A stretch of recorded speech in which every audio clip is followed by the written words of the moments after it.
Welcome to the main stage with Boombox Music Talk.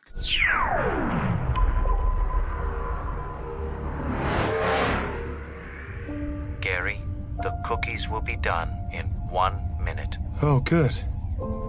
I'm extremely excited for these cookies. I'm scared of you. I know, Gary.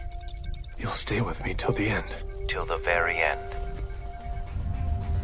Thank you, Hugh. It's been an honor to be your friend.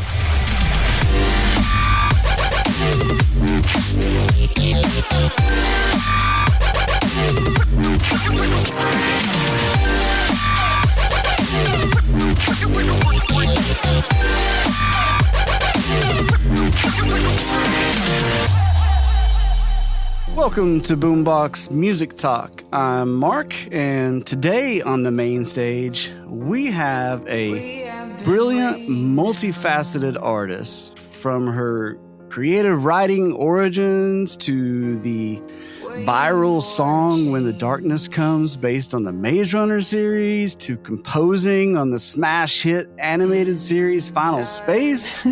Shelby Merry, welcome to the show. Hello? Hello?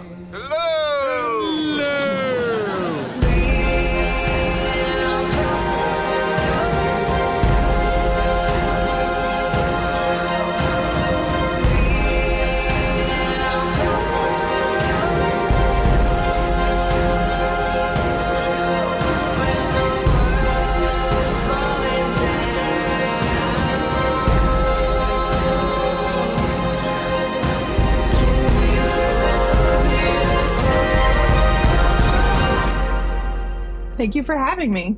Absolutely. I am so excited. It's always funny because I listen to all kinds of music, and as a musician, you'll know this too. And there's lots of things we listen to for different reasons, and things that are like, okay, this is cool, this hits a vibe or whatever. But then there are things sometimes that will hit like on a soul level where it immediately makes you stop doing whatever you're doing. See, that's what I'm interested in. That's what I try to hit. That's the chord I try to hit. No pun intended. Every time that I write a song like that's what I'm going for. I want the song that's going to make you stop talking and be like, just in a moment. I don't want to waste a single moment of this, yeah. I don't want to waste a single moment of this, yeah. I don't want to waste a single moment of this, yeah. I don't want to waste a single moment of this. I feel like there needs to be a word for that vibe. Yeah, maybe we'll come up with one through the course of this conversation. Yeah, I agree completely. And I strive to do that as well with my stuff, but it's difficult, right? Because you never, what you have in your own, mental construct or emotional construct, you never know how that's going to hit other people, right? So sometimes you have things that you think are going to hit really hard, and then they don't, and you're like, what? And then the ones that you're like, oh, this is pretty good, and then you have people who are like, oh, that's awesome, and oh, okay, all right, cool. Yeah, people, you can't control how people are going to like ingest what you make. Yeah. You don't have any control over that. You just have control over the creation. So it's really much like trust and letting go. Like, let the bird free. It'll fly where it wants to go. Yeah. Where it's supposed to be. Yeah. That kind of thing. Absolutely. And so there's a lot of, there's a vibe to your stuff. And, I started kind of just digesting everything, and no matter whether it's like kind of those heart-stopping moments on something like, score that you're doing for Final Space, or the kind of real authentic feeling on a song like Begin Again, or the kind of soul-wrenching songs on your early Young Guns type stuff, or the gooey grooves on something like Moment of This from Where the Light Is, which, by the way, it's a freaking stellar album. Give us this day to rest our heads, 'cause this world's grown heavy on me. And give us this day to bow our heads, 'cause the future's fragile to see. And give it a day or a lifetime, the dark will cling to me. So leave it on me. Leave it on me. Thank you. Absolutely. Just, man, that one hits really, really well. So, and to me, I like that all of your albums tend to have a particular sonic presence to them. They're more folk, more soundtrack, I think, like cinematic is more the word, maybe. And then for a while I went into like the more electronic drums and pop beats and da-da-da. I'm definitely coming back around to the like folk, organic sounding, emotionally impactful stuff. I feel like that's what I'm best at. Right. through all the things that I've tried. Well, it's like, I don't know if you've ever seen that I guess you call him a comedian, Rodney Norman, the guy with like the crazy white hair, and he does the kind of just, he presents ideas in this very kind of just simple way in a silly kind of matter, but it's often brilliant thoughts. And he has this one video where he basically says, sometimes you end up getting where you want to go and then find out when you get there that you don't want to be where you're at. And then you feel like this is all just a waste of time. But just remember, if you never got there, then you'd always be wanting to get there, and then you don't know you don't want to be there until you get there. So sometimes you just got to go where you don't want to go. Just know that that's not where you want to be. Okay. Have a super freaking awesome rest of your day and stuff. Okay, bye. You don't know till you experiment with some of that stuff and feel it before you really know, right? I feel like that's reflective of life too. I mean, we're all just like trying things out and seeing how it works. It's the same thing with music. Yeah, no one absolutely. knows what they're doing. Like every single time you sit down and write a song, you do it different. There's no proven method. It's just it's a trust fall into what you're being like drawn to.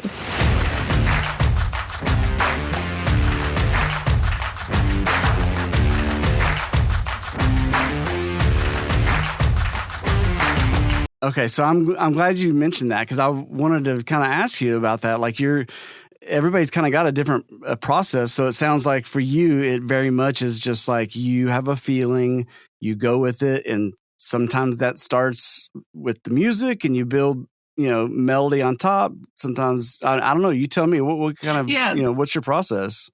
Usually, like I write everything on piano. Even if you hear it on guitar, it probably started on piano because that's like my first instrument. But yeah, like you just have to go with it. Like I always have an idea of what I'm trying to do or accomplish, like the feeling. So drown me in your sinner's bliss and kiss away my innocence and take me far away from home and we'll take the city on our own. Or like the emotion that I think that's just a composing thing. You're trying to draw the most emotion you can out of a scene.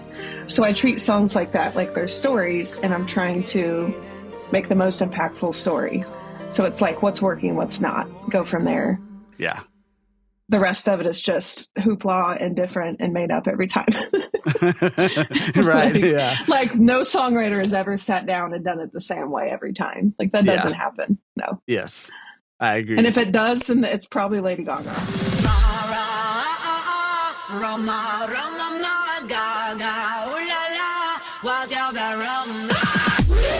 She probably does everything in 5 minutes, but right? Yeah, yeah.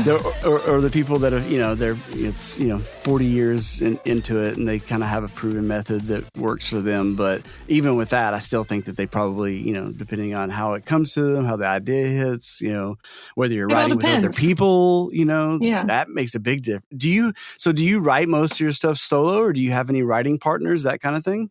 I do everything myself. Okay. I don't write I literally produce, write, master, like everything I do. I do it for you. From my home, myself. Right. Yeah. Nice. So it's like it's so much easier that way when you're dealing with like publishing or who owns masters. And I do a lot of work with a lot of DJs, just a lot of work in general. And the rights for those things, can get complicated. So it's just easier when it's 100% me.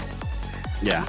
You know, but I love working with DJs and like they're doing the music and I get to see what they would do with the song and what direction they would take it in. So that's fun. Yeah. Yeah. Do you, on that kind of stuff, do you typically write some, like they have a foundation, you write something on top, or is it more like remix stuff where you're sending them tracks of something you've already laid down and they can play with it on whatever they're working on? So it's happened several ways. One time they gave me the song finished and I wrote lyrics over it and recorded them.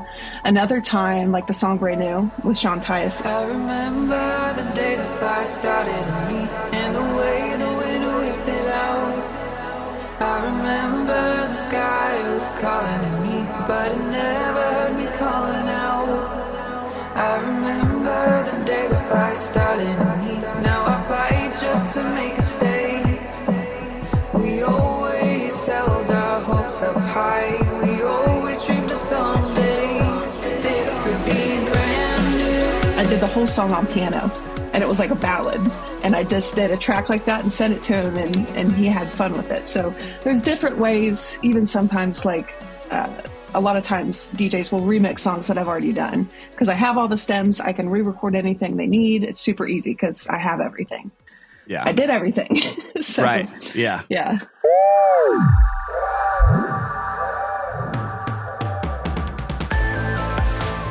Stems are not individual tracks.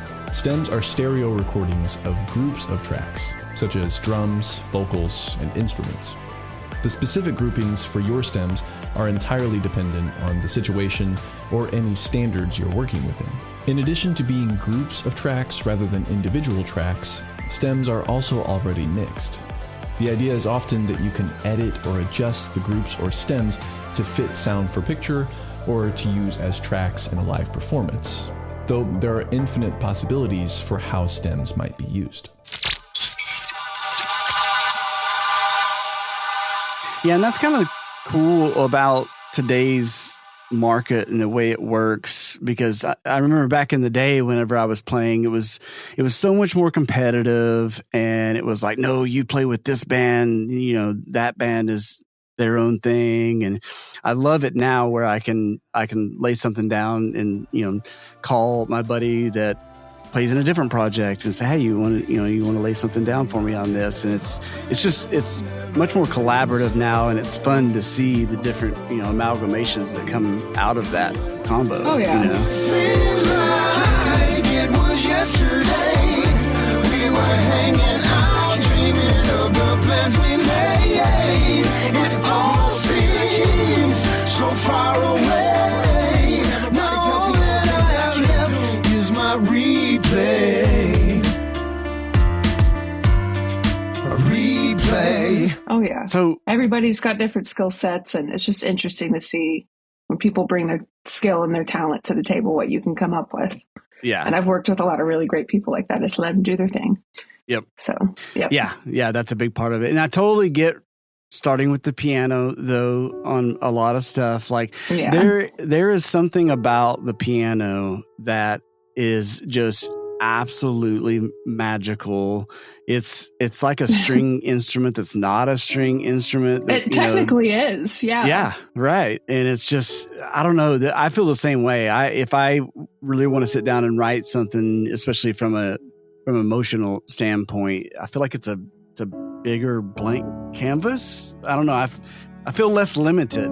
Yeah. Well, you have every note and key like visually in front of you. Yeah. I feel like it'd be so much easier to figure out a melody on a piano than it would a guitar. And that's just my brain. That's Me just too. because it's all laid out. Yeah. Guitar's not. It's like you got to think so much about what you're doing. Yeah. Yeah. We've got an episode coming out. By the time this episode comes out, it will already have been out about the art of production and just how it's changed and how so many people can do everything from home now. And it's amazing. It's amazing. So if you don't mind me asking, what you don't have to go into deep detail, but what kinds of tools of the trade do you use? Like, what are you using for your DAW? What kinds of go-to things do you use for your mics and preamps and stuff like that? I'm super simple. Like super simple. Yeah, I've had like, I had this one roommate when I lived in a triplex in Nashville that he had like, his whole living room was just stacks of like preamps and like just like so much you wouldn't even touch everything in one day. Like that's just overwhelming to me. I'm like, I have one audio interface that has 2 channels, super simple. I have my and not NT1, God, my brain, the Newman T3.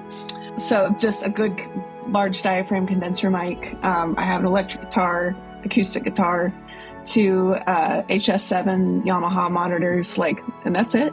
Yeah. Just a good pair of headphones. That's all you need. Yes. You don't need any more than that. A lot of what I do is like in the computer. That's where a lot of the money is. Yeah. Yeah. No, I can totally see that. I feel the same way. I've always kind of been simplistic like that anyway. Like there's a lot of kind of gearheads out there, and there's, you know, nothing wrong with that. I love those people because I can go to them if I have questions. But even, you know, in the bands, I typically would play guitar. I write a lot, but when we were playing live, and they would come up and ask, you know, what are you playing? And I'm like, you know, what, you got some kind of effects and all this? I'm like, no, like I just plug into my 5150 and play.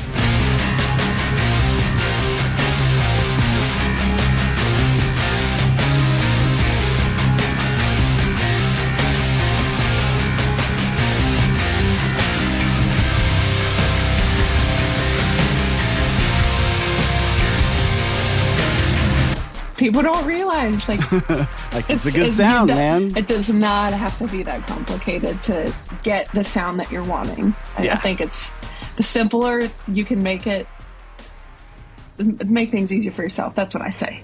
Yeah. Well, and with composing too, like we were doing, and you work so quickly, you have to turn around so freaking quickly. To be manually dealing with like outboarded presets and all that, like it's just so much quicker to have it in the computer.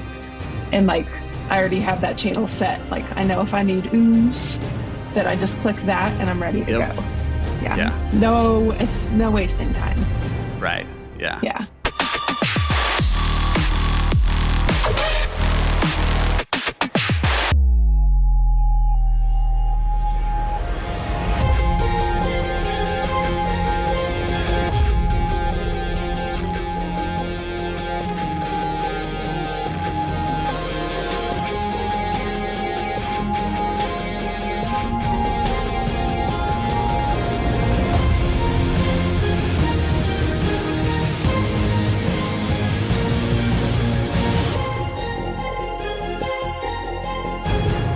So speaking of which, you know, I came to know of you through your composing work on Final Space, which is just a supremely delightful show with agreed deep complexity. And I mean, you know, it's one of those shows where when you first start watching it, and you can kind of have preconceived ideas of where it's going, because it's funny, it's goofy, you know, and man, it gets into some really heart-wrenching things. Gary? Gwen. I'm sorry. For what? Not telling you sooner. You can tell me when you come back.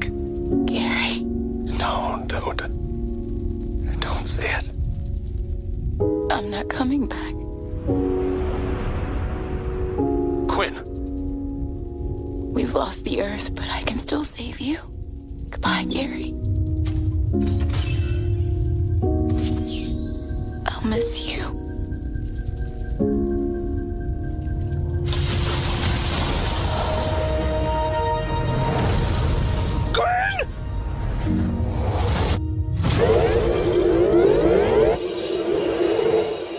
But I think, for me personally, though the overall team did an outstanding job, every piece of it's written well, art is good, all of that. Yeah. But I do feel like there is something about the score work that gives it a more mature feeling or more depth to the situations. Yeah. From my perspective, like that's really what kind of hooked me on it, is that piece of it. I think one thing that Olin Rogers, the creator of the show, one thing that he does so well, we were talking earlier about how like I wish there was a word for the like cinematic like moment of just awe. He does something magnificent where he can have humor, and it's funny and it's lighthearted, and he can take you down to the depths of hell of emotion and still make it palatable, and it's organic and it feels real, and like he is so good at doing that with storytelling. He can go all over the place. And I think that was one of the big talks with the music was we did not want to go like cartoony, like you know, synths and arpeggiators, and we're in space. Like we were like, no, we are going like organic. We used a lot of like the staccatos as like just arpeggiators instead of using a synth one. Make it strings.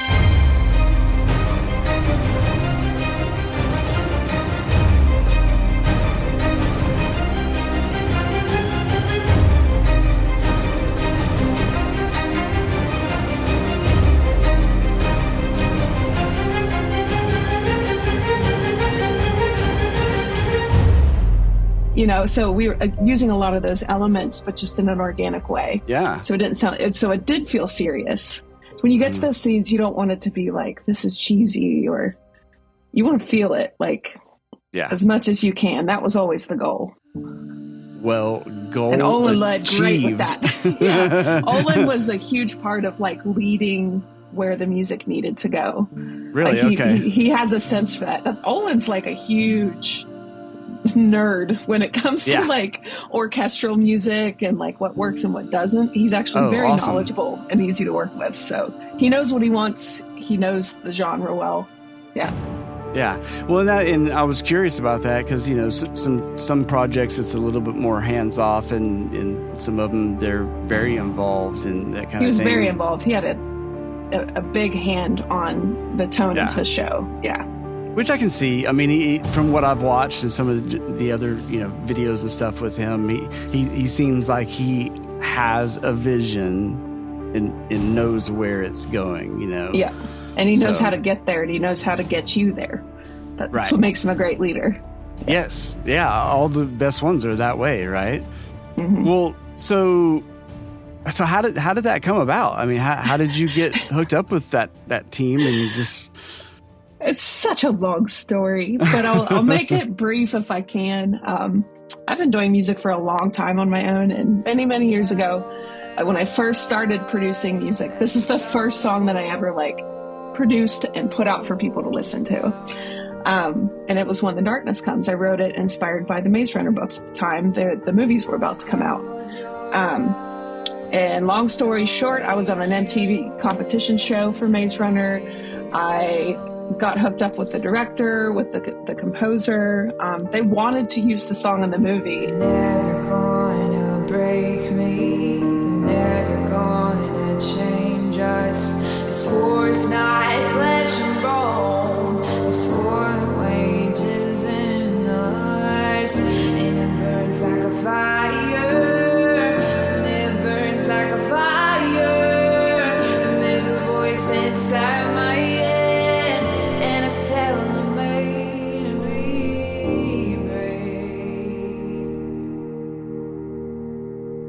Darkness comes. And through a weird turn of events that did not happen. Of course, you know, it just, some things just don't go through and don't happen. Right. But that song blew up on the internet, and Olin found it, and he was like, I just did this pilot for this show called Final Space that I want to make a show, and it might actually happen, and if it does, will you move down here and compose the music for it? And I said yeah, and so I packed up and I moved to Nashville, and I worked in Olin's print shop. It used to be Olin Rogers Flying Out Star Cadet. So I was the assistant manager for the apparel company, like, and while I was like doing the music for this, and like it was Yeah. That's literally how it happened. Like, literally. The internet is wonderful. Yeah. I mean, it creates a lot of, connections and opportunities, right? So I didn't know if I had the job. I just moved. I was like, there's a chance that I possibly could get the job. Least you can do is level with me. What are my chances? Not good.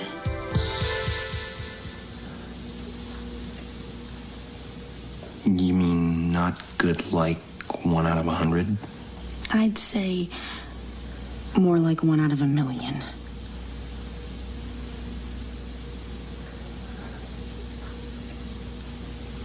So you're telling me there's a chance? Yeah! And I did. And then it was great. And a lot of great things are like that, right?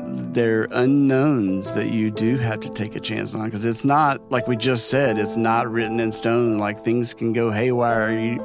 A million different things can happen to make it where that didn't occur, and you weren't. Exactly. You And it still did somehow. Yeah. For sure. Like, when I moved down there, the first month that I was there, I didn't have a place. I was just sleeping on couches. Right. A married couple had a spare room for like $400 on Craigslist. That's where I moved. They're great. I still talk to them this day. Like, I love them. But yeah, I just literally had to both shoes in. Let's do this. Let's hope it works out. And it did. So yeah. Thankful for that. Now, during that process, did you score to picture a lot, or was it more like, hey, conceptual in nature, where he paints a picture of what's going to be going on, and then you just write some stuff and they edit it in? We never had enough time to like do something that wasn't to picture. Like, everything was to picture, because we didn't have the time to do it. And then you have those sync points that you want to line up when they fall, or that door opens, or there's one where like Lil Cotto pulls up his gun and it goes like, you want those to line up. So everything to picture. So you gotta know what you're working over. You mentioned it being quick turnaround. So how long did you typically have to work on an episode? So we were supposed to have a week, but it always ended up being 3 days somehow.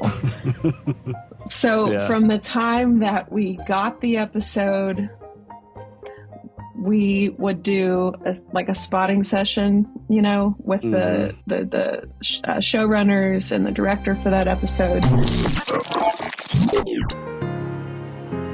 There's this adage in film scoring, one of those quotes that is really not attributed to anyone, but the quote is, spotting is scoring. Spotting is scoring. So what spotting is in film music is looking at your scene and deciding where you want music to go in, to come out, to change, to take a break, to pick up a different mood. And so when you go into a scene and you spot it effectively, you're able to break that down into smaller chunks. You're able to make sense of the scene and understand what you actually need to score, rather than here's a movie, here's a long scene. When you have multiple changes, multiple hit points, different moods, when you mark those out in your session or in a notebook, you're able to better organize what you have to write music for. You can map it out, it's simpler, it's easier to approach, take it in smaller chunks. Again, I think it's one of those old adages of film music that is so essential and so key in order to really make a daunting task more enjoyable. By the time we got notes and had to turn in, it was 3 or 4 days. That was it. And it's a lot of work to turn. I mean, when you're doing huge pieces and you've got 22 minutes of 17 cues, and they all have sometimes up to 30 stems, like, it gets kind of crazy. Yeah, for sure.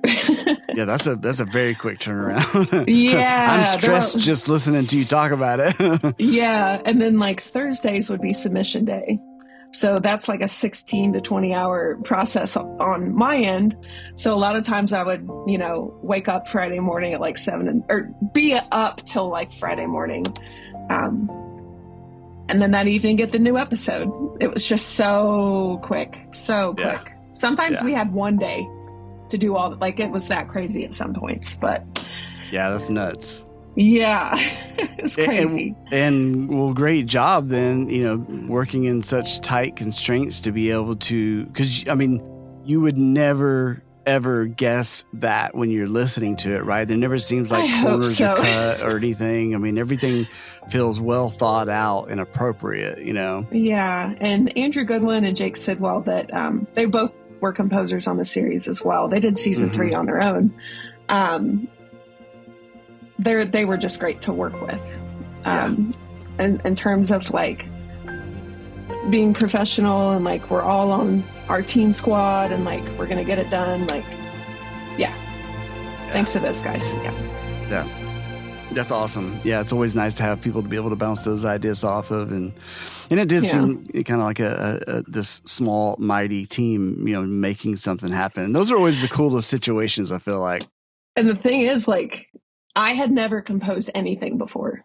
Right. And that's kind of why I was wondering how it came about. Jake and Andrew had. I was just like, literally, like, I've never told anyone this before, but so you have to make an AAF file, and that's with all the stems, all the music. It's a huge file. It's a huge pain in the butt to do. But that's how you have to submit the episode. And so we finished composing the first episode, and they're like, all right, turn in the AAF tomorrow and we're good to go. I'm Googling, what is an AAF? Hey, Jim, can I get a, Hi. Hi. I need a rundown of your clients. Can you get that to me? Sure. Yeah. Okay. What the hell is a rundown? When did you need that rundown by? As soon as possible. Okay. Just get it right. Yeah, gotcha. Of course. I'm gonna dive in to the rundown. I'll be exhausted because it's like a triathlon. Did you want to close this? You started on that rundown yet? Oh, this is just something I'm taking a break with. Oh. All right, we'll get back to the rundown. Right now? Okay, great. Hey, you know what? Do you have a rundown that I could take a look at just so I know what rundown you're looking for? Just keep it simple. Keeping it simple, that's what I'm doing. But I am working hard on this one, real hard. So. You're working hard on this? No, not too hard, not harder than I should. Right. I mean, why work harder than you should?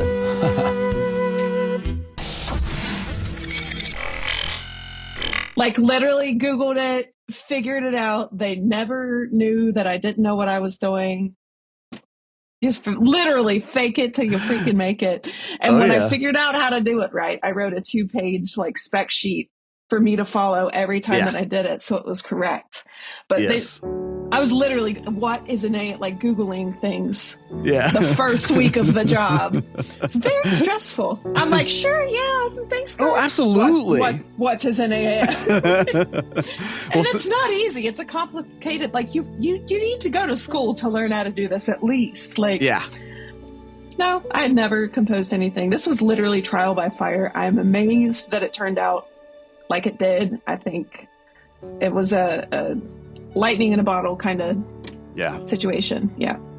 And that worked out. I figured out what I was doing. Yeah, absolutely. Well, I mean, you know, you are a talented individual, and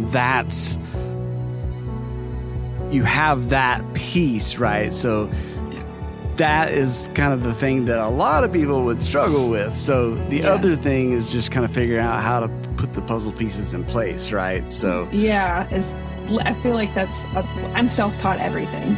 I've never taken a course to learn any of this. So awesome. So, you know, it's like, really, you have to have the attitude of, I'm going to try this over and over again and figure it out until it's right.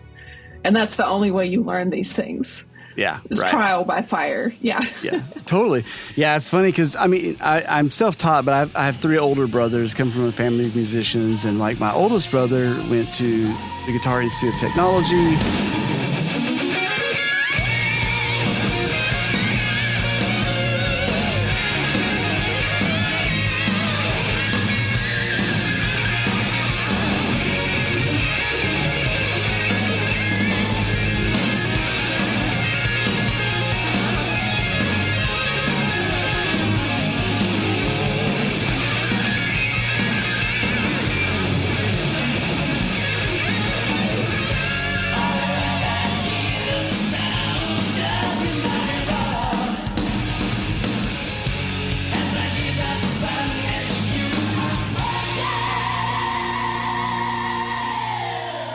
Back in the day, this is back with like Paul Gilbert from Racer X and like all those old guitar gods and stuff. And so I had him in my corner, but I was in Texas and he was in California, so I would pick up what I could, and then two brothers in between. So I kind of learned from them most, but it was so funny because everything I did was just from ear and from feeling, right? I go off of feeling so much, and he would come in and just be like, try to get me to work on these scales and understand this theory. I am not and that that. brain. I'm no, not me that brain. either. He's like, why'd you go there? I'm like, because it sounds cool.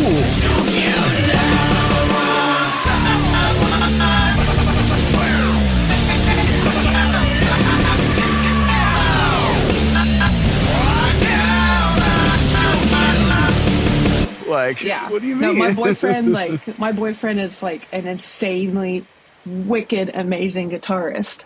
Like, he builds guitars, like he's a jack of all trades.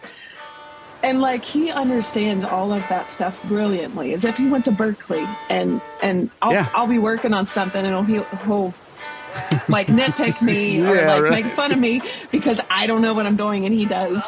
And like when it comes to scales and things like that, he'll always like outsmart me. I'm like, I don't know what you're talking about. Yeah. I don't. It's all ear. Trying to convey my emotions here. Yeah, I'm trying to like connect with myself.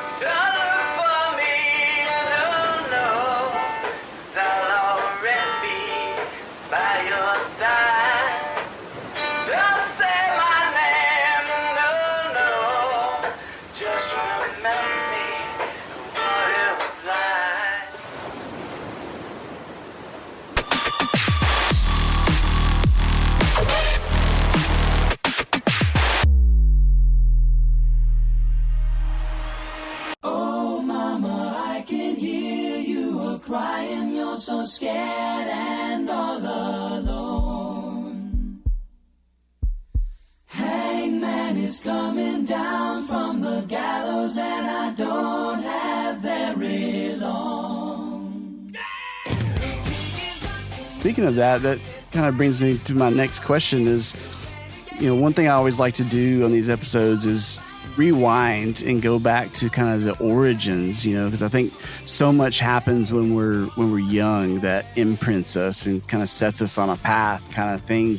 So do you remember kind of any of those first encounters with music, like when you were really young and you heard something and it made you feel a certain way or made you move and you realized this is music and it's doing things to me? Do you remember any of those kind of moments?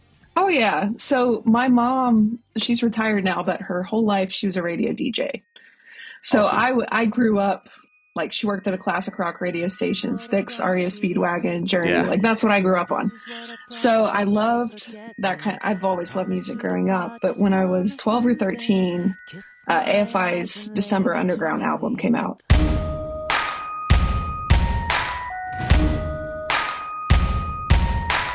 This is what I brought you, this you can keep. This is what I brought you, may forget me. I promise you my heart, just promise to sing. Kiss my eyes and lay me to sleep.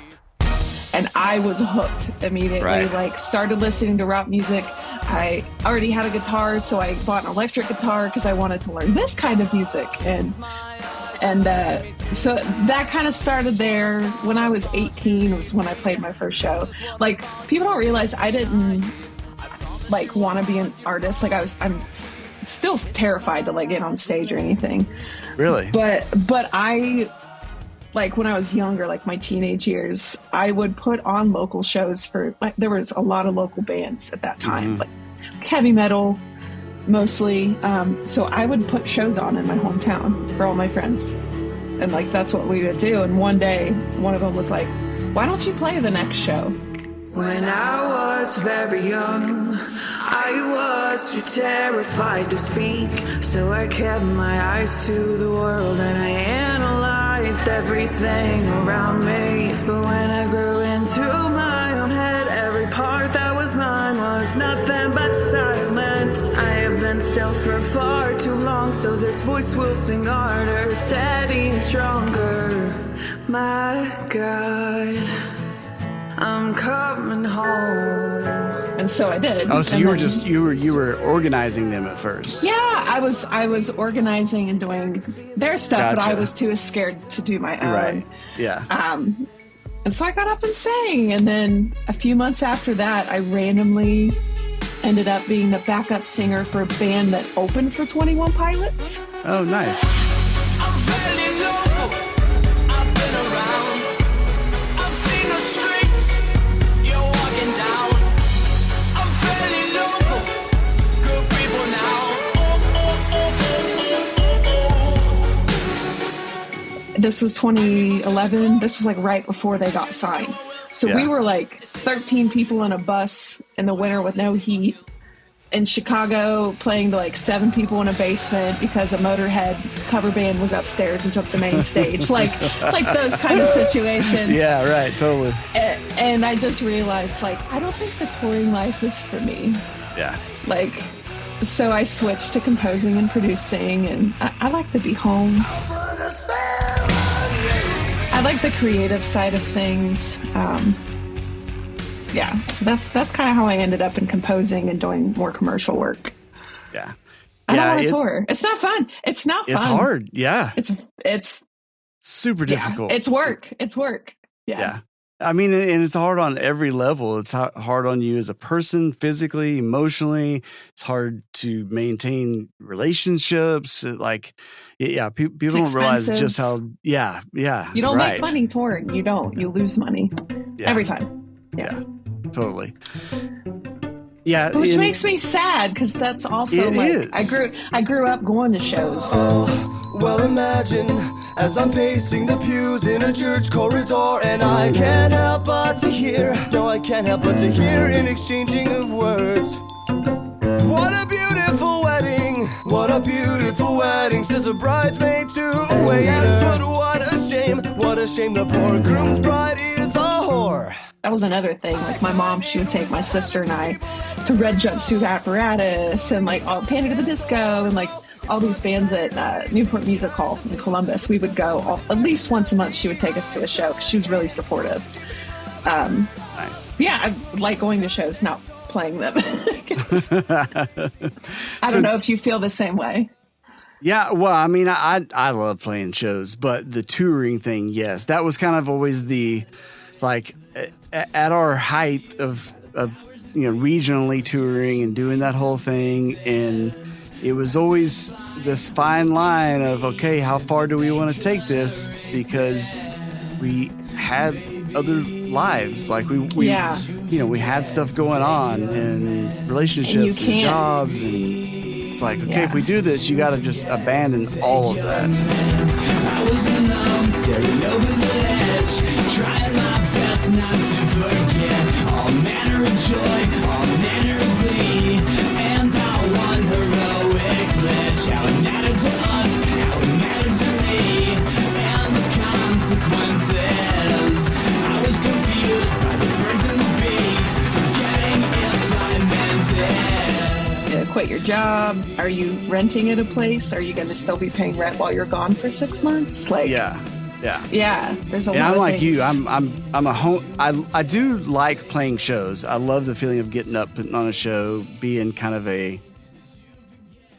an actor for that time period, or whatever you want to call that, right? Like putting on a show.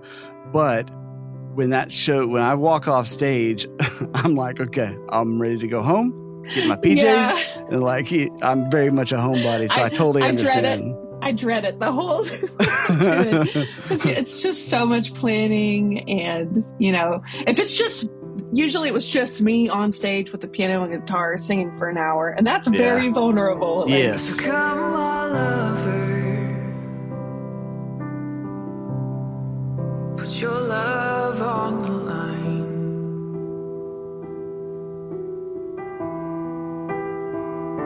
And leave it helpless, and leave it behind. Yeah, I think maybe I just had a bad experience with tour. Maybe I would love it if it wasn't 13 people in a minivan. Like, not good. No bueno. Yeah, which is hard to make that happen. But so where was the point then that you did feel like, okay, because you mentioned being kind of, afraid at first to get on stage and play and those kinds of things. Still, what are you talking about? That's so funny. Yeah. Everybody deals with those kinds of insecurities and things. People, like, it doesn't matter, like how much talent you have, that stuff is still there. But Rihanna even gets nervous. I bet she does. Yeah. Absolutely. That feeling never goes away, right? You still, there's that butterfly moment before you step on stage. I mean, every show I ever played, I still had it, no matter how many shows I played. If I was playing 4 times a week, every single time it happened, right? You just don't know until you start playing. And then you get in the zone and you kind of forget about it for a little while. But, it's like, what's the difference between like nervousness and excitement? Like what? Yeah. There's such a fine line. Big time. Between those two. Yeah. Yeah. Well, so I was going to ask, though, was there a moment then that you did realize, okay, maybe I don't like going on tour, but I feel like I've got a niche. I've got something, a story to tell, a point of view, and I've got some ability to be able to make that come across. So I think I'm going to pursue this in some form or fashion. Were there any moments like that where it's kind of like an aha moment, like, okay, I think I could do this? It was always like, I'm going to do this. I even knew when I was like 10, like, I'm going to be a storyteller.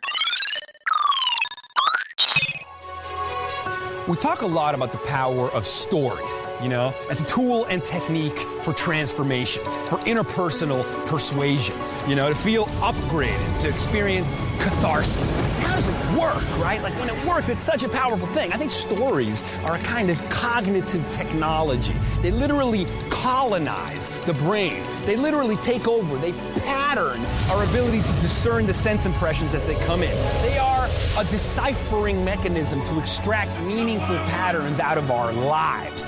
And so stories are so powerful, so important is this tool, this meta pattern, that it plays out again and again and again in every single variation and variable. Joseph Campbell talks about the hero with 1,000 faces. It's always the same hero because it's always teaching us the same lesson. It's always providing a map to turn every experience into a meaningful experience. I almost feel that the human beings are embedded in their stories. The human race, who we are, is a story. We are a narrative. Mind is narrative. Consciousness is a self-reflecting awareness of pattern, of story. And so I think it's innate. We wouldn't be us without it. It's a powerful thing. It's a cathartic thing. It's an important thing. And it's a thing worth celebrating, worth framing, and worth, talking about, distilling, dissecting, exploring. Stories. Like, whether it was writing a book, which I've done too, or like writing an album, like it's storytelling. That's what I love. And that's what I went to college for. So like that is very much woven into who I am and how my music comes out. But there has never been a plan B. Yeah. It was like, this is the only thing I'm good at. This is just what I'm doing. This is what I'm doing. This is what I'm good at. And I think those early years was like learning as much as I could, doing as much as I could just to learn from doing. Right. But now that I feel like I know what I'm doing, maybe a little bit, right? just a tad. I mean, we're always learning, but you do get to that point where you feel much more comfortable in your skin of what you're doing and that kind of thing. And you've got like your sound figured out, and I've been doing my own productions for 10 years. Like you get a system down, and I always knew. I'm curious because I went through a journey with this, so I want to see what your journey was. But you've mentioned kind of wanting to be a storyteller, and that it was that way from the beginning. You go to college, you're studying creative writing. So when you are writing from you could look at it from a score piece, but more so when you're writing your original music for you. Do you feel like you often are pulling from real experiences and telling stories from that, or are you creating a story to tell? Does that make sense? Both. Yeah, I think it's both. I think there's a certain vulnerability with like just telling your story exactly the way it is and putting it out there. I definitely put like an artistic spin on it just so it's not as vulnerable to put out there. You don't want to just like rip out your diary and read it verbatim. Like nobody wants that. It's sad. It's a little depressing. So, so yeah, sometimes, you know, it's like When the Darkness Comes, the Maze Runner series. The song Don't Follow is just Red Dead 2. It's Arthur Morgan's life story. How long can you swallow the pain before it comes round again? And the shadow in the valley will lead you to them, so don't follow. If you listen to it and like it's just Arthur Morgan's story. I can see that. Yeah, so I have songs like that are inspired by the things that I love. And then there are things that are direct stories from things I've been through. It seems to be mostly that. And demons will come round to haunt you again, so don't follow. Yeah, I was just curious because I know, like for me, when I started out writing, it was all stories, you know, that happened to me or my feelings, those kinds of things. And then I get to a point where I'm a little bit better at it. I know how to construct a song and record and do all these things. And so I want to start, you know, telling bigger stories, longer form stories. And kind of got away from the personal connection, you know, and had to come back around to that. And when I did, then the best stuff kind of started coming out whenever it was more personal in nature, even if it was interwoven with other things, right? So I'm just always kind of curious how people go about that.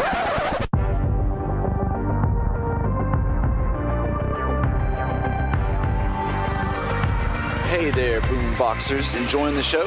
If so, we encourage you to subscribe to the Boombox Music Talk feed wherever you consume your podcast content so you never miss an episode. Don't see us? Let us know, as we are always looking to expand our reach.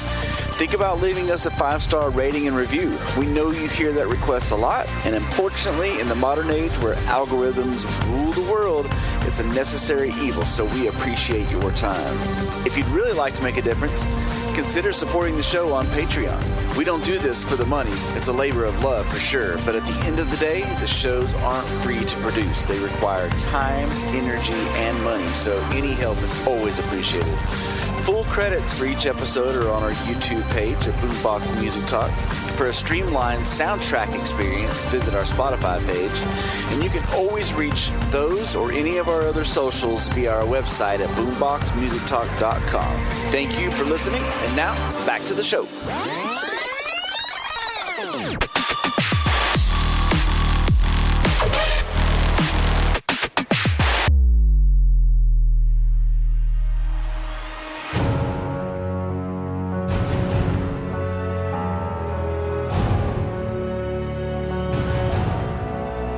Spend a year out in the desert, spend a year out in the sea, spend my nights under the stars, just dreaming of sleep. Asked a question where I've been, I don't know where I will go. I just look up to the skies like there's a sign that I didn't see, I didn't know. Like there's a sound I didn't know. So in terms of your original music, because that's as good as the score work that you did on Final Spaces, and I cannot rave about it. There's just a certain quality to it that is the term hopeful melancholy always comes to mind, right? See, I feel like that's the phrase that needs a word. Like that, that's it, hopeful melancholy. Take me on down. Ooh, at the gallows it was mercy I had found. Because it does, it's that balance. It's got both sides of the coin. It's when you've been humbled down to the very bottom. Exactly. That's the feeling. but there's a speck of light to be able to come out of that, right? Yeah, sure. Maybe. but my point to that is that as good as all that stuff was, it was the song Gallows that you wrote and recorded on your Young Guns album, right? And that's one of the first songs I ever wrote. I wrote that when I was 18. It's so funny how that happens. I wrote that as like a 3-paragraph short story for my Lit 2 class. And it was about the 3 stages of an unfaithful man's life. So his formative years, the years where he is completely let go of his faith, and then at the end when he's faced with it again. And I turned it into a song. That's awesome. Yeah. So it's like everything will happen the way that it does, never twice. Yeah. Right.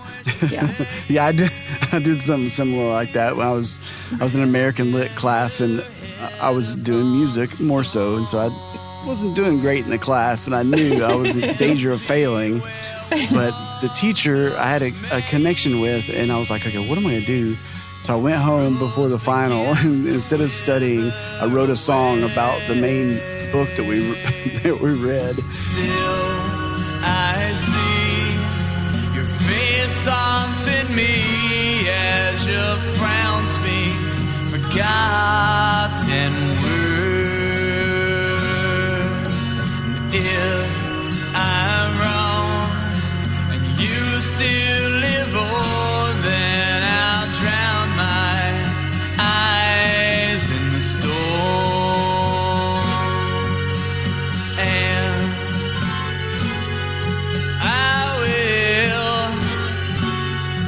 I'll hold you until you die. And recorded it and gave that to her, and was just like, hey, this story really moved me, and just wanted you to have it. And somehow I think she passed me because of that. But she's like, he's got passion, just not the way that I wanted it. Yeah, exactly. We'll give that a C. That's passing. Yeah. He felt the book. He at least that. But and that's funny. I didn't know that was such an early song for you, and oftentimes that happens. I've got stuff like that too. But it is the rendition that you guys put together, for the soundtrack for Final Space. I think it turned out really cool. Oh my God, it did. Yes. That was one of those scenes that I kind of fought for. I was like, just trust me on this. Just trust me on this. This is what I'm going to do.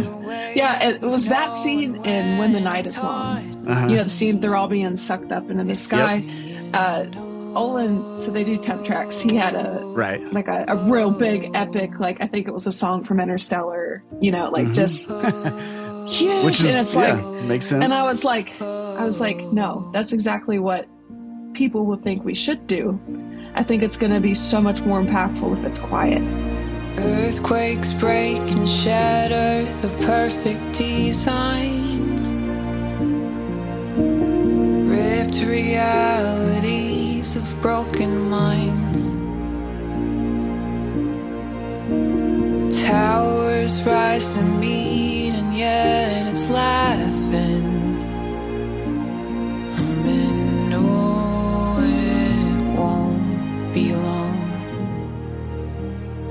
And it's small, and it's that's more powerful. You got to know what works, and thankfully, I mean, when I sent that song in, one of the showrunners had everyone come into his office, and he played that scene with the song because they all are working in LA. I was in Nashville at the time, and it was just really cool to know that everybody was like, wow, like it worked.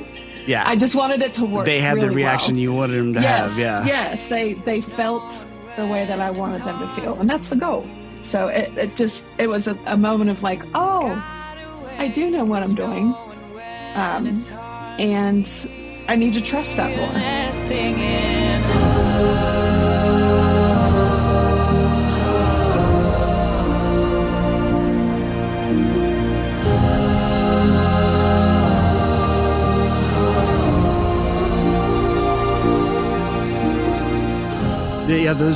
Yeah, there's times to hold your tongue, swallow your pride a little bit, and go a different direction, and it'll there are work out times great. that the reason I'm doing it is because I'm doing it. What would I do? Yes. Yeah. It moved you that way. Makes total sense, and it came across that way, and it was that scene that I was like, okay, let me see who this is, because I didn't know that you were singing at that point. I didn't know much about you. I just knew that you were the composer. And then when I came across that, I was just like, oh, Jesus Christ. Like, okay, all right. That was the great thing with the show, is that not only was I like a composer on the project, a lot of times we didn't have the budget to like afford a song that we wanted on that scene, and I had to make something that sounded like, there's one episode where I had to do Jitterbug. Like I had to do a different version of the song Jitterbug because we couldn't afford it. And right. But those things ended up coming up like way better than if we had been able to afford the song, because you come up with something dumb. Like there was this elevator song that I created that I kept bringing up, and I wanted to put it in like every funny scene. But yeah, like you just figure it out. You just figure it out as you go. I can feel you stop caring. I can see it in your eyes. To this hope that I'm feeling, can you take me by surprise? Oh, it's in the small way. Yeah, well, and once I realized that, then I started, digging into your discography, and it was like the gift that just keeps on giving. I was like, giving you all my loving makes me feel like I'm gonna die. Whoa, okay, all right. Thank you. Because I mean, one of the things I love doing now is I'm not out playing a lot, so I try I'm trying to discover a lot of other artists and support them, and I get kind of spiritual about it, because I feel like you need to experience it as much as possible so that it's in the ether, even if that person never knows that you listen to their stuff, right? Yeah. And I love that thought. So I kept digging in like each album or single that I listened to, it would have a different flavor, but be just as good or better than the last thing I listened to. And I was just like, okay, all right. And that's really what, it was just like every piece of it kind of intrigued me more and into your kind of approach and artistry and that kind of thing. And so I'm curious, from your point of view, because you've released several albums now, do you have anything that you feel like you're a little bit more emotionally tethered to whenever you listen back to it? Oh gosh. I mean, they all have I feel like they're all a different snapshot of where I was in my life. I still think Young Guns, like my first album, was just like, I don't even remember writing those songs. I'm like, who did this?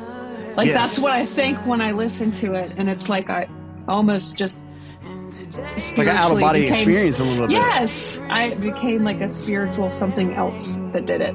Yeah. Like, I feel like I didn't do it, because I don't even remember doing it. But so like for the Young Guns X, the 10-year anniversary, I put the whole album out re-recorded.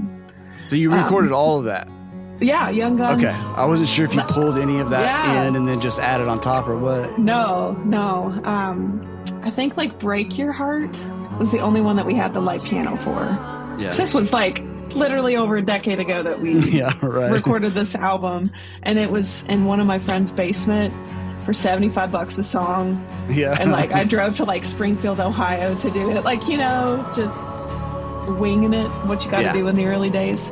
Totally. And so it was cool that like that was the only album that I didn't record myself.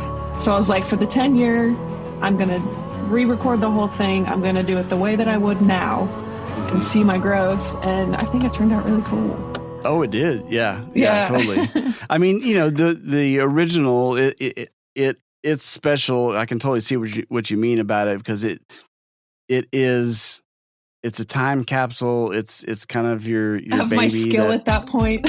Yeah. But I will say, I mean, being able to kind of take what you've learned thus far in the experience and then reapply it to some of those things that were really stellar tunes to begin with, and it came out really, really good. I was really impressed with it. And it's always fun too, because you kind of strike me as this type of person too, but I've always liked variety. And like when my main project was going, and this is like, early 2000s, and it was kind of a Linkin Park type sound. In time, it's life left behind, and what you rewind is more what's in time. My thoughts collect like puddles of tears, he burst the fears and utters the words for years and words for years. It's like in Dallas, Texas, they wanted either heavy metal or country music, and they were like, "What are you doing? What is this mixing genres and all this?" And I want to go back and in now time. we got Post Malone doing country songs. Exactly. And they're great. Yeah. I had some help.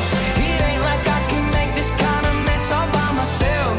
Don't act like you ain't helped me pull that bottle off the shelf. I'm like, no, this is the genre. Like things are going to be, mixing on a much larger scale, and people just didn't see it yet. Now. True freedom and like genre freedom now. I feel like people were so afraid to mix things before. Yes. Now there's a genre renaissance going on. Yeah. Well, and I kind of take pride in that a little bit, just for my little area in Texas. I'm like, okay, cool. Hopefully I'm part of what, made that okay for people to do. But my point to that was that, you do have songs that are stripped down, raw acoustic kind of, or piano songs, and then you have other ones that are much more produced with tons of beats and synth patterns and things like that on top of it, and kind of enjoying a mix of things. But I'm curious, because as I was listening to your stuff, to me, like something like Revelation is a great one to go to for catharsis, like when I was so broken as a human being. Okay, well that makes sense then, because that's what I feel. You asked this earlier, which one is the heart? Like, I can't go back and listen to that one. But maybe if I move slow, they won't see they're out for me. They're out for me. I think there's a song in there called Happy, and it's the saddest song I've ever written. Like, I can't listen to it. I can't listen to that album. I just get sad. It's a really dark time. Really dark time. Which is interesting, right? It's like you create this thing that you want to share with the world, but then it becomes something that's it's a weird dichotomy, right? You want to enjoy it for what it is and listen to it from the music perspective, but sometimes it's hard to cut that feeling off of what was going on, or internal struggle. It takes you back to it, like no time has passed. Like the song Sanctuary. A lot of people connect with that song. Yeah, it's a great song. That is, thank you. That is one of the most like angry, like that this had happened, and like it wasn't a good time. Had a falling out with a best friend, and it was just really bad situation, but all those songs came from that, and we had made up, and I told her, like, just don't listen to that EP because it is about you. I was like, it's gonna make you sad, it'll make me sad, let's just not listen to it, like, just don't. So it really is like capturing that moment or that chapter, or trapping it in a moment so it doesn't have to come with you, it can just stay there. Yeah, absolutely. But on the flip side, there's something like, the Where the Light Is, that is much more like for me personally, is like, that's something I would go to for like a dopamine boost, right? To get going and moving and feeling I was good. doing Revelations, and I was like, I had finished it, and I was like, this is so depressing. I just need to make something that's fun. And I love pop music. I'm like, pop music is fun, so let's just try that. And like, that's when I really experimented with that sound. Miss Gritty, get it, no pretty living, more money moving, don't stop. All the pennies spinning, and I'm a silver linen, and for the dream we live in, don't stop. I got all enemies with their eyes on me. I got all enemies take my mind from me. How bad do you want a kid? Wanna call it? Where the Light Is was literally an album just to like make sure that I still loved doing music. Like it was really, it was a touch and go kind of, am I going to keep doing this? But really interesting. I did. Yeah, I did. Yeah, I have like 4 albums after that. Yeah, but it's great stuff though. Thank you. I'm working on a new album right now, and I've been working on it for like 3 years. Usually like Tiger Heart, I think took me 2 months to do. Dark Ages, I wrote and recorded it all in 6 weeks. Like I usually do things really quick. This is the one project or the one album that I'm like really taking my time on. And I feel like I know what people like about my music now, like a lot of the ones you brought up, like the very folk acoustic, there is a message, there is a point to it. There's a certain energy about the album that I'm trying to preserve. So very excited. Yeah. Well, I'm excited to hear it because there's definitely, is it the album In Need that's got that kind of feel where it's... Yeah. And when I came across that one, I was like, okay, this is a little bit of a different flavor. Yeah, and with my oh friend my Trey God, Dexter. it sounds, but it's so authentic feeling though. You sound comfortable in that space. Where do I start the journey? From the bottom or the top? Do I start by building up myself? Or start with the things I'm not? And what happened was like Trey, like we produced this in my living room in Nashville, and he's like real big into worship band and like would play every Sunday, and like he's just like really enveloped in that world, especially with like gospel music. And he was also a vocal coach. So a lot of the album, you're seeing me like push to places that I usually wouldn't go. It's because he was making me. Yeah. So like he brought out something that wasn't previously there, I think. That's the beauty of being able to, like, it's cool to sit in your room and do everything yourself. I love to do everything myself, but then you work with other people and it's great. I know. You learn things, you pick up little things that they do. Oh, that's cool. I'm going to try that. And I'm such an efficiency monster that I'm like, just get it done as quickly as possible and with as little paperwork as possible. Yeah. I'm just stuck in that mindset of like, get things done quickly. Once you've worked in TV, like, it's just like, there is no slow version of anything. Yeah. I would imagine. I mean, that's probably a good thing because most of us artists tend to take a while, drag our feet, completing things. Oh, I am on this album. I'm dragging my feet like so hard. But I've never done that, so I'm enjoying it. Yeah. Well, it'll be, I mean, it's a new experience, right? It's a new slant to see how that impacts it and comes out of it.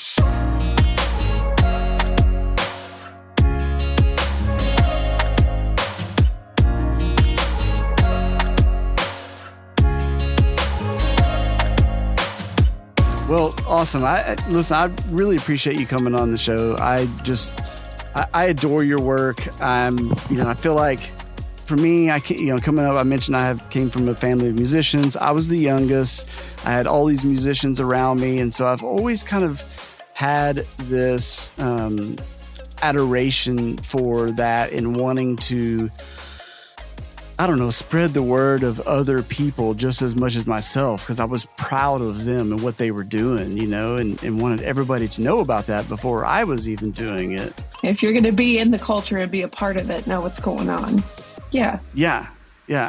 And so I could feel also it's just, this is a side note. It's so funny, but I'm big on word choices, and sometimes with artists, I can almost tell if I'm going to like something before I even listen to it, if I see the choices they're making with their word usage.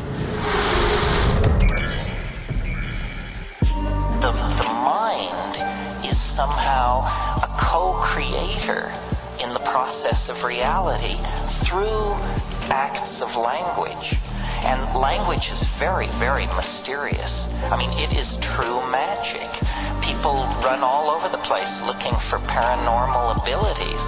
But notice that when I speak, if your internal dictionary matches my internal dictionary, that my thoughts cross through the air as an acoustical pressure wave and are reconstructed inside your cerebral cortex as your thought, your understanding of my words.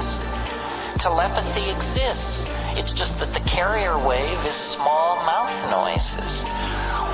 All so-called primitive people know that the world is made of language, that you sing it into existence, that what you say it is what it is. And so many things you did with your word choices, I was like, yep, I love that word. I love that word. You know, like it's all about that language. And it's cooking. It's the flavor. Yes, absolutely. It's the seasoning. But and I think that maybe, I studied English in college as well, so maybe that's why we have so much in common. Yeah, I think I resonate. So you're the youngest of 4 boys. Yes, I'm the youngest of 4 girls. Oh wow! And none of them have any musical skill at all. No one in my family does. I'm the only person. So it's kind of funny how mirrored we are. Yeah, that's awesome. Yeah. So in other words, I felt a connection with your stuff that I definitely wanted to try to just get more word out there, get more eyes and ears on your stuff. I think I appreciate it. Yeah, absolutely. And I just appreciate that you appreciate what I'm doing. Right. Like you came into this and you know my albums, you know my work. Like that's just so awesome. Like it's so great to come here and you're so knowledgeable about what I've done. It's so refreshing to talk. Yeah, if you asked my boss that, I probably wouldn't be able to say the same about my regular work. But when I'm passionate about something, I go all in. I tend to have a habit of doing that. But well, you should follow your passion at all moments of the day. Yeah, I'm very spiritual. I'm like, follow your passion. Yeah, absolutely. Whatever you're doing. Yeah. So what about on the horizon? 2 things I wanted to ask you. Godspeed?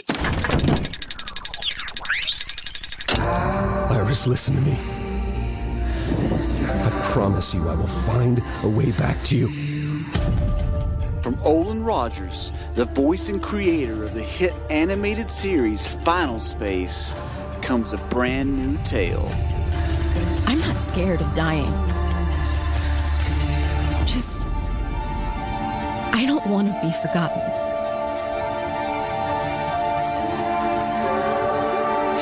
You must be crazy to think you could be forgotten.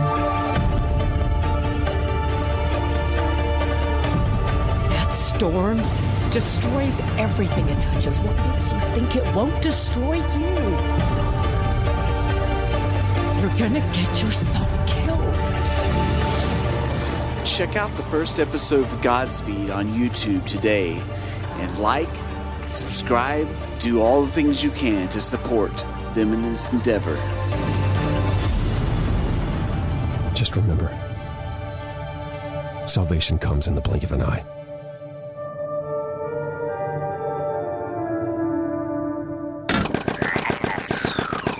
Any word on if that's moving forward at all? Are they still shopping that around? Or if you can even say. I haven't been a big part of the production or anything.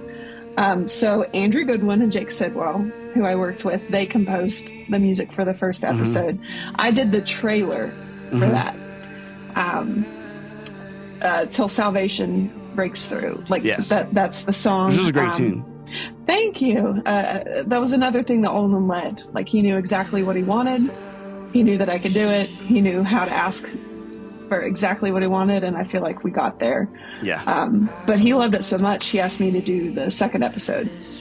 So I'll be doing the music for the second episode of Godspeed.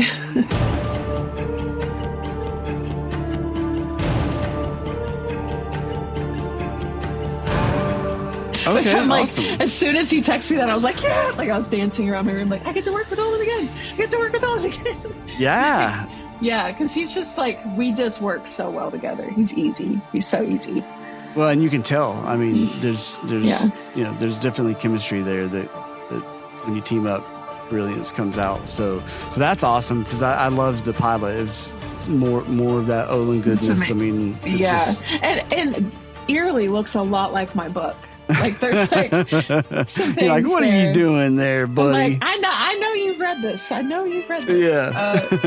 But yeah, I'm super excited for that. And then I have an album coming out this year. Yeah. Later this year, Little Dreams. Yeah. Stars shining bright above you. Night breezes seem to whisper, I love you. Birds singing in the sycamore tree. Dream a little dream of me. Yeah, and anything you want to elaborate on, kind of what the vibe or anything like that is of it? You know, that like melancholy, like it's definitely more folk. It's more story driven. There is a theme beginning to end. So it's basically like my generation's versions of the Roaring 20s. That's what we're in right now.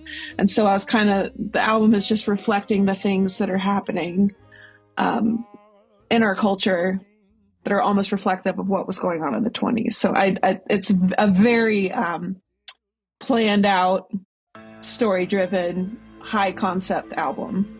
Nice. Yeah. That's Thank awesome. you. That's right up my alley. I love that. Big fan of concept albums in general. I'm You're glad gonna love there's this one. so good job on doing that, because I want more people to. I'm a big fan of Starset. I don't know if you know them at all, but check them out. You will love it. It's because their content is all like very kind of space universe focused in this emotional context, almost like if you took Interstellar and made a band out of it, right? Like it's genius stuff.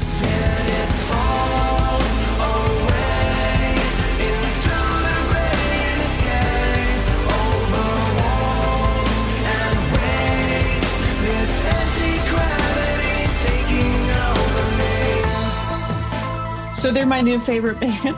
They're going to be my new favorite band. You're going to love it. But theirs are very much concept albums, and I love seeing more people come back to that kind of thing, you know, because it got so just single for a while, and there's an art to the album. Yeah. I think there's different areas of the music industry. Yeah. And radio and being the top sound on TikTok, like that's one person's ambition and dreams. That's not mine. Yeah. Mine was to do good work and be the best at what I do. And I feel like I've done that, and I'm still growing and figuring that out. So it's just exciting. But that's kind of what this new album is. It's just like, it's the best work I've done. Yeah. It's because I took my time with it this time instead of rushing. Well, you know, sometimes when you rush, I mean, it's just there, right? And sometimes you want to take what you've learned and see how you can apply it. And that might take a minute, and what was the name of it?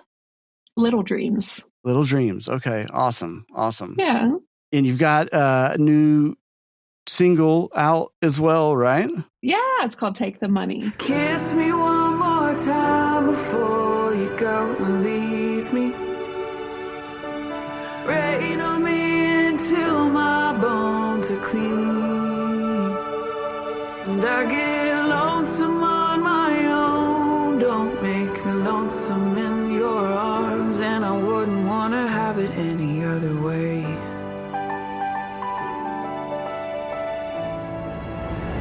Awesome. And it's off of my new album. So it is piece of that. Okay, cool. Yeah. It's my Bonnie and Clyde song.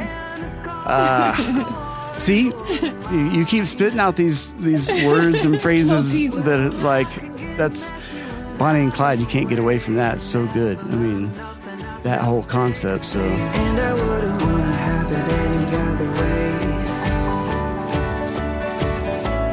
Are you gonna take the money or run? Are you gonna take the money or run, darling? I feel like I'm really taking the skill that I have of like getting emotions across and making it fun and like upbeat and like enjoyable. And I feel like that's what this song is. It's just fun. It very much is. Yeah. Yeah. I love it. Where can people follow along, keep up with you and all your adventures? I'm on YouTube, Spotify, on Twitter, Instagram, all the places. Okay, and, awesome. TikTok. And just under Shelby Merry? Shelby Merry. Okay, awesome. Well, everybody listen, you know the drill here. On the Boombox side, you can go to Linktree, which is linktr.ee Boombox Music Talk for all of the links. Definitely check out our YouTube page. We do soundtrack kind of style playlists on every episode. So there's going to be a ton of really great stuff from Shelby on there that you'll want to dive into. All of the songs and albums that we referenced here, we'll have those on there so you can dig into that. Thanks again. Really appreciate you coming on and having a good conversation with me. No, thank you for having me. I mean, it's always fun. It's always fun to especially when I think you get this when you work at home and you're like in a hole, working by yourself for so long. It's so refreshing to talk to people that do what you do, understand what you do, and just have interesting questions and knowledge about it. So awesome. Good. Thank you for having me. Absolutely. Anytime. Yeah. So for Boombox Music Talk, we urge you to enjoy the journey and stay zen.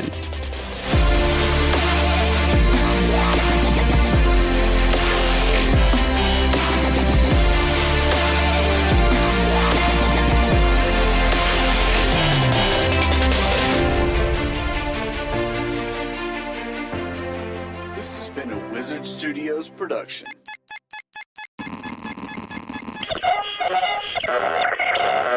Where's all the money gone? Looks like we're done. The hills are burning. You better run. Just run. Looks like we're done.